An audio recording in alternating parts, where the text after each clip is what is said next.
Ozempic ja teised kaalulangetusravimid aitavad sul küll kaalust alla võtta, aga probleem on selles, et umbes 70% inimestest võtab selle kaaluga tagasi.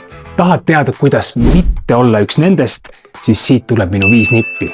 Põhjuseks see, et kogu selle protsessi käigus kaotad sa suure tõenäosusega ka ohtralt lihasmassi ja sinu ainevahetus aeglustub. Aga siit tulevad minu nipid. Esiteks söö igal toidu korral piisavalt valku, vähemalt 25–30 grammi korraga ja alustama toidukorda alati valgust, see aitab sul lihasmassi säilitada. Teiseks, tee lihastreeningut. Kui sa ei treeni, kaotad samuti lihast. 2–4 korda nädalas on täiesti piisav. Kolmandaks, söö natuke ka siis, kui sul üldse isu ei ole. Lihtsalt sihi väiksemaid ja justkui kergemaid portsjone.